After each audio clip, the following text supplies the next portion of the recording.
लेकिन बोलने का ढंग नहीं है कि बड़ों से कैसे बात की जाती है। तो फिर डिग्रियों का करेंगे क्या हम? जब बड़ों से बात करने की तमीज नहीं है तो क्या बात करें फिर, आपसे बताओ। इसलिए संस्कार देना भूल मत जाना साहब, बड़ा नुकसान होगा। अपनी बेटी को संस्कार दो, बेटों को संस्कार दो, अच्छे से बोलने का संस्कार, अच्छे से बात करने का संस्कार। घर में कोई मेहमान आए तो बच्चों के हाथ से भोजन परोसवाया करो। आजकल तुम्हारे बच्चों से भोजन परोसवा के देखना, इन्हें बनाना तो छोड़ो, परोसना नहीं आता। आप परोसवा लेना तुम्हारे बच्चों से भोजन, बाएं हाथ से परोसते हैं, बाएं हाथ से, बाएं हाथ से रोटी देते हैं। इन्हें ये नहीं पता मूर्खों को कि परोसना कैसे है। और ये गलती उनकी बिल्कुल नहीं है। आप मम्मी कुछ ना कर बेटी, कुछ ना कर, झूला झूल तू, कुछ ना कर बेटा तू झूला झूल, तेरा बाप कमा रहा है, कमा रहा, तू झूला झूल। समय से जिम्मेदारी दोगे बच्चों को तो बच्चों के कंधे मजबूत होंगे। इसलिए समय पर तुम लोग तीर्थ यात्रा पे निकला करो थोड़े दिन के लिए, बच्चों को जिम्मेदारी देकर, ताकि पता लगे कि तुम्हारा बच्चा कितना मैनेज कर पा रहा है, कितना नहीं कर पा रहा। कर पा रहा है तो ठीक है, और नहीं कर पा रहा है तो जिम्मेदारी दो ताकि वो सीखे और सिखाओ। ऐसे नहीं, ऐसे काम किया जाता। समय पर बोझ आएगा ना तो कंधे मजबूत होंगे, और समय निकल जाएगा तब बोझा पड़ेगा तो टूट जाएंगे कंधे। जवानी, जिस दिन आपका बेटा पढ़ाई पूरी करे, ध्यान से सुनो, जिस दिन आपके बच्चों की पढ़ाई पूरी हो, जिस दिन, उसी दिन से बच्चों को काम पर लगाओ। ये काम करना है तुम्हें। बाप का काम संभालो तुम, बिजनेस तुम संभालो, व्यापार तुम संभालो, खेती तुम संभालो, संभालो, इसे बढ़ाओ। व्यापार को पिता ने इतना किया तुम और बड़ा करो, खेती को पिता ने इतना किया तुम और पढ़े लिखे हो। तुम्हारा बाप तो कम पढ़ा लिखा था, तुम ज्यादा पढ़े लिखे हो, तुम और बड़ा करो और बढ़ाओ। पढ़े लिखे हो। लेकिन गलती कुछ माँ बाप की भी है कि माँ बाप कहता नहीं नहीं मैं ही जा रहा हूं दुकान, तू घर बैठ। अब वो घर में बैठा मोबाइल चला रहा है, मोबाइल चलाते चलाते किसी छोरी के चक्कर में पड़ गया। अब बाप कमा कमा के दे रहा है, वो सुरा सुंदरी में पड़ गया। अरे बच्चों को काम पर नहीं लगाओगे तो खाली दिमाग शैतान का। यदि व्यस्त हैं तो वो व्यस्त रहेंगे, अच्छा होगा, और फ्री हैं तो उनका दिमाग गलत जगह पर जाएगा, वो गलत होंगे। फिर मत रोइएगा कि बच्चा गलत हो गया। क्यों आपने जिम्मेदारी नहीं दी? हम तो जब 17 साल के थे तब हमारे ऊपर जिम्मेदारी आ गई थी। 17 वर्ष की उम्र में, जब हम 17 वर्ष के थे, हमें अपना पढ़ना भी था और पढ़ करके पैसा कमाना भी था और कमा करके घर देना था, क्योंकि घर में इतनी गरीबी थी कि घर पेट भोजन नहीं मिलता था। हम बचपन में भीख मांगा करते थे। जब भीख मांग के लाते थे तब घर में रोटी बनती थी, भीख ना मांगते तो घर में रोटी नहीं बनती। इस स्थिति से हम गुजरे हैं। गांव में भीख मांगते थे हम, गांव में घर घर जाकर के। यदि ना मांगते तो भूखे रहते। मांगना मजबूरी थी। उस स्थिति से गुजरते गुजरते गुजरते गुजरते कर्म नहीं छोड़ा, भगवान के आश्रित रहे हैं। जीवन में कभी हार नहीं मानी, जीवन में कभी पलट कर देखा नहीं। कभी हमने ये नहीं कहा कि हम ये नहीं कर पाएंगे। इस धरती में जितना कठिन काम हो आप वो हमें दे दीजिए, हम उसे करके दिखाएंगे। जो आपसे ना हो वो हम करके दिखा सकते हैं, क्योंकि हमारी डिक्शनरी में ना नहीं है। हमने अपनी डिक्शनरी से ना शब्द हटा दिया, हमसे नहीं हो पाएगा, हम ऐसा कभी नहीं कहते। हम सब कुछ कर सकते हैं। हमारी इच्छा शक्ति है तो हम सब कुछ क्या नहीं कर सकते? हम सब कर सकते हैं। और जितना हमें लगा कि करना चाहिए उतना भगवत कृपा ने कराया, बिहारी जी ने उतना कराया। जितने की जरूरत थी, जितने की थी उतना बिहारी जी ने कराया। हमने अपने दिमाग को, अपनी बुद्धि को सदा अच्छी जगह लगाया, अपने दिमाग को अच्छी जगह खर्च किया।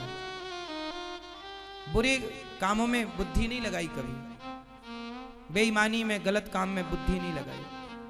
इसलिए संघर्ष मुझे अच्छा लगता। यदि मैंने बचपन में भीख ना मांगी होती ना, तो आज मैं इतना मजबूत ना होता जितना मजबूत हूं। मेरे जीवन के स्ट्रगल ने, मेरे जीवन की मुसीबत विपत्ति ने मुझे बहुत मजबूत किया। मैं हर हालात से लड़ सकता हूं, हर हालात से मैं लड़ सकता हूं। मैं कभी घबराता नहीं हूं। कितनी भी चुनौतियां आए, अरे अब क्या चुनौतियां आएंगी, जितनी आनी थी खूब आई और खूब मैंने उनका डट के सामना किया। हमारे जीवन में जितनी चुनौतियां आई, मैं उतना मजबूत होता गया। मैं हारा नहीं। क्या नहीं आया? अब आप सोचिए कि जीवन में जीरो से आदमी, भीख मांगने से जो आदमी चला हो, क्या चुनौतियां नहीं आई होंगी? आपको क्या लगता है साहब, भिखारियों का कितना अपमान होता है? इस संसार में हर अपमान को मैंने सहा है। भिखारियों को लोग क्या नहीं कहते, मुझे भी लोगों ने क्या नहीं कहा, क्या नहीं सुना मैंने, क्या नहीं देखा मैंने। समाज ने सम्मान भी दिया है और समाज ने दो बातें सुनाई तो हमने उनसे सीखा भी। हमने पलटकर किसी को जवाब नहीं दिया, हमने पलटकर किसी को गाली नहीं दी। सब देखते चले आए, देखते, पलटकर जवाब नहीं। हर सुख दुख हानि लाभ उतार चढ़ाव, अपना पराया सब देखा। इसलिए मैं आपके बच्चों से, मैं आपसे कहूंगा कि आप भी अपने बच्चों को ना ज्यादा लग्जरी जिंदगी मत दीजिएगा। लग्जरी जिंदगी में बच्चा खोखला होता है। आप किसी को बस बिठा दो, आप काम मत कराओ। बढ़िया एसी की हवा मिल रही है, खाने को पकवान दे दो, एसी की हवा दे दो, घूमने को गाड़ी दे दो। जो आदमी 10 साल तक एसी की हवा में बैठ लेगा, बढ़िया गाड़ियों में घूम लेगा और बढ़िया पकवान खाएगा, वो खोखला हो जाएगा। मजबूत होने के लिए ना भूखा भी रहना पड़ता है। मजबूत होने के लिए नंगे पांव दौड़ना पड़ता है, दौड़ना पड़ता है। बच्चों को मजबूत बनाओ साहब, एसी की हवा में बिठाने की जरूरत नहीं है। बच्चों को लग्जरी जिंदगी बाप ना दे। बाप तो बच्चों को स्ट्रगल करना सिखाए। बेटा मेहनत करो, कमाओ, अपना कमाओ, अपना बिजनेस करो, अपना करो। हर सुख दुख उतार चढ़ाव को देखो, हर मुसीबत का, हर विपत्ति का सामना करो। पता लगेगा ना कि विपत्ति पर आप क्या, आपका रिएक्शन क्या है, आप कैसे रिएक्ट करते हैं, आप झेल पाएंगे कि नहीं। पहले जो राजा बनता था ना, बाप जो राजा बनता था तो बाप पहले उसे भेजता था, जा जंगल, पहले शेर का शिकार करके ला। बेटा शेर का शिकार करके लाएगा तो बाप राजगद्दी में बिठाएगा, क्योंकि बाप ये भी तो देखना चाहता है ना कि मेरा बेटा मेरे मरने के बाद ये प्रजा की रक्षा कर पाएगा कि नहीं। जो खुद की रक्षा नहीं कर पाया शेर से, वो प्रजा की क्या रक्षा करेगा। इसलिए पहले के राजा लोग शेर का शिकार करते थे, इसलिए ये दिखाने के लिए प्रजा को कि देखो मैं तुम्हारी रक्षा कर सकता हूं। एक सबसे बड़ा जान पक्षी होता है जिसे बाज कहते हैं। बाज के बारे में मैंने डिस्कवरी चैनल पर सुना। मैं पहले जब टीवी देखता था ना, जैसे आपके बच्चे लोग टीवी देखते हैं ना, मैं पहले टीवी देखता था। अब तो टीवी देखने का समय नहीं है, वर्षों से मैं अब टीवी नहीं देखता। पहले बचपन में मैं बहुत टीवी देखता था, लेकिन टीवी में मैं डिस्कवरी चैनल देखता था। हमारे घर में 2009 में तो टीवी आई पहली बार। 2009, अभी 23 चल रहा है ना, 2009 में हमारे यहाँ टीवी, हम दूसरों के घर में टीवी देखने जाते थे। जब रामायण आती थी, महाभारत आती, तब हम दूसरे गांव में जाते थे टीवी देखने, नदी पार करके। अभी दो आप लोगों के घर में टीवी कब आई? आपके घर में टीवी कब आई? किस सन में?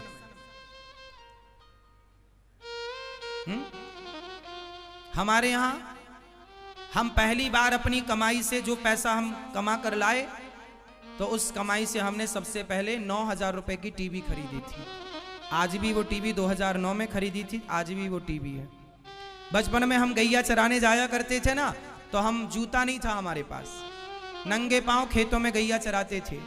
पिताजी से जब 1 महीना तक रोज कहते थे जूता दिलाओ, जूता दिला दो, अब जूता दिलवा दो। पांव के छाले दिखाते थे, देखो कांटा लग गया। तब पिताजी जूते दिलाते थे। क्या करें, तब लगता था पिताजी नहीं दिलाते, पर अब पता चला कि पिताजी के पास पैसे ही नहीं थे। उस समय 50 रुपए के जूते आते थे, जो खेत में किसान लोग पहनते ना, वो वाला जूता। हमारे सारे दोस्त जो गैया चराने हम लोग साथ में जाते थे, 4-6 लड़के, तो सब जूता पहन के जाते थे, टोपी लगा कर जाते थे कि धूप ना लगे, क्योंकि गैया तो धूप में खड़े होकर चराना पड़ती है, हर जगह पेड़ नहीं होता। तो मैं जूते के लिए कई बार कई सालों तक, मुझे अच्छे से याद है, सालों तक नंगे पांव गैया चराई है, सालों तक। 10-20 कांटे तो पांव में लगे रहते थे, पता ही नहीं चलता था। पैदल चलने की इस तरह आदत हो गई थी कि पैदल ही चलने की आदत थी। 10-20 किलोमीटर भी पैदल चलाओ तो पैदल चल लेंगे, ऐसे पांव हो गए थे, मट्ठर पांव हो गए थे। चलते चलते खेतों में, पत्थर में नंगी पांव थी। हर उतार चढ़ाव को हमने देखा। एक पक्षी होता है, वो बाज उसको कहते हैं, बाज की जो मादा होती है ना, माँ, जब बाज की मादा बच्चों को, जब वो गर्भवती होती है और उसे जब पता लग जाता है कि अब मेरे बच्चे होने वाले हैं, तो बहुत ऊंचे पेड़ पर जाकर के वो घोंसला बनाती है। तो वो घोंसला कैसे बनाती है? नीचे वो कांटे रखती है, बबूल के कांटे, मतलब बड़े कांटे का संग्रह करती है। बाज की मादा कांटे रखती है और कांटे के ऊपर थोड़ी सी घास ला के डाल देती है।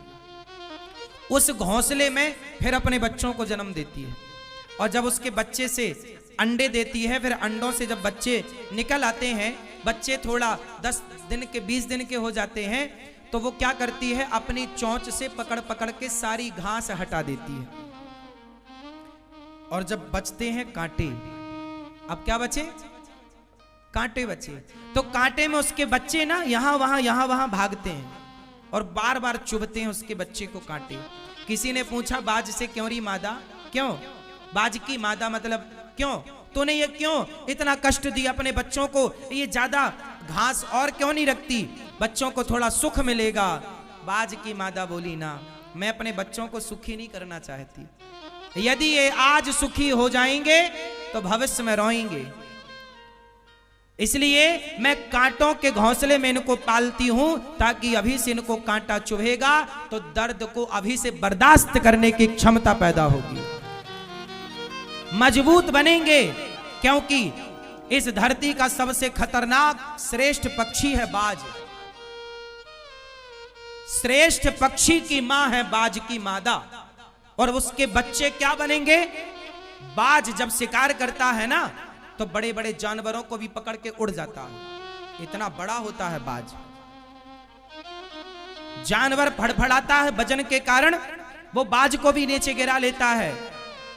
तो मादा कहती है, हर स्थिति में मेरे बच्चे सुखी रहें, इनके पंख, इनके पांव, इनकी चोंच, इनका शरीर इतना मजबूत हो कि हर तूफान का ये सामना कर पाए। एक बाज की मादा अपने बच्चों को कितना मजबूत बनाती, और तुम, आप लोग अपने बच्चों को जूजू बनाते हैं। आप लोगों का एक सेंटेंस बहुत गलत है। आप लोग क्या बोलते हैं? महाराज जी, मैंने बहुत दुख उठाए हैं, पर मैं नहीं चाहता कि मेरे बच्चे दुख उठाएं। ये गलत सेंटेंस बोलते हैं आप लोग। क्यों ना उठाएं बच्चे दुख? बच्चों को छोड़ दो आप, जाओ बेटा 1000 रुपए कमा के लाओ, जाओ। एक करोड़पति आदमी था, एक बहुत बड़ा उद्योगपति था, उसका बेटा पढ़ करके विदेश से आया।